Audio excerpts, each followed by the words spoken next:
مفتي صاحب دا د مدینې منورې یوه دغه مې لیکلی ها که مکې نه بغیر ټوله دنیا چان کړي مدینې غوندې بل ځای د قرار نشته او مدینه کې تجارت د جنت کیږي مدینه کې تجارت د جنت کیږي بل دنیا کې چېرته داسې بازار نشته او دا یو ځای دی چې پکې زړه تازه کیږي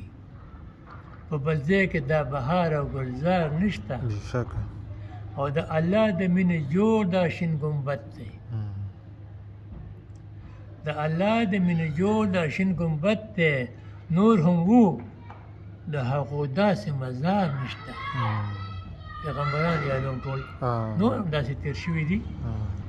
او زه په دې فخر کوم چې ستا امت یم